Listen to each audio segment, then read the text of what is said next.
New construction in East Grand Rapids works differently than anywhere else in this metro. There's no open farmland here and no fresh subdivision going in on the edge of town. Almost everything new gets built on a lot where something else already stood. Here's what's actually going up. Start with the constraint. East Grand Rapids sits about 10 minutes from downtown Grand Rapids, wrapped around the roughly 283-acre Reeds Lake, and it's effectively built out. Land is the scarce commodity, which is why nearly every new build here starts with a teardown or a redevelopment site. That scarcity shows up hardest on the water. Homes along the Reeds Lake shoreline routinely list past $1 million, and custom builds on those lots clear that number too. When a waterfront lot trades here, the house standing on it often isn't what the buyer is paying for. It shows up in the price of everything else too. The typical East Grand Rapids home runs around $738,000, more than double the Kent County median of $335,000. That spread is exactly why a builder can justify buying an existing house and starting over. Here's the full picture. About 11,400 residents, a typical home value near $738,000, homes going pending in roughly 3 weeks and 10 minutes to downtown. Small city, high price, fast market, no room to sprawl. So, the dominant form of new construction here is tear down and rebuild. A builder buys a 1940s or 50s house sitting on a good lot, takes it down, and puts a new home up in its place. That activity has been steady on the premier streets for years.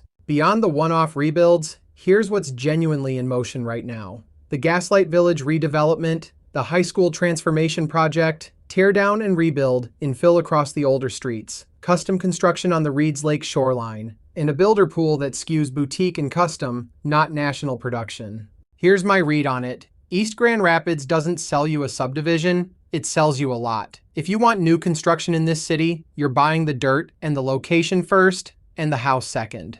The biggest project on the board is Gaslight Village. Gaslight Investors is redeveloping 8.6 acres at Wealthy Street and Lakeside Drive into 147 residential units, condos, apartments, and townhomes, plus roughly 110,000 square feet of commercial space and a parking structure. The City Commission approved the concept plan in October of 2025. Phase 1 is 3 buildings and 40 units on Lakeside Drive near Reeds Lake Boulevard. It went to a Planning Commission public hearing this June, and it is not uncontested. A group of residents is suing the city to force the project to a public vote, with a September deadline in that case. Anyone banking on these units should watch that docket. Against its neighbors, East Grand Rapids sits at the top on typical home value, above Ada, above Cascade, and well above Byron Center. And that gap tells you the whole story. Byron Center is where the Metro's new subdivisions actually go in. East Grand Rapids is where you pay a premium to build inside one that already exists. Public construction is moving too. Voters passed a bond of nearly $160 million in 2023, and East Grand Rapids Public Schools is putting about $131 million of it into the high school. That's 150,000 square feet of new building, with Phase 1 construction starting in June of 2026.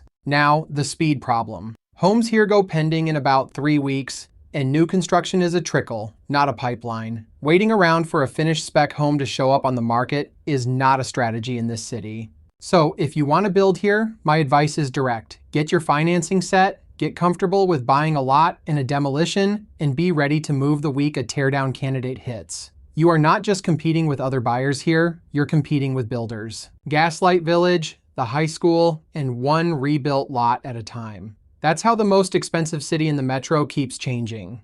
If you want to get in front of it, let's talk about what's coming and what it'll take.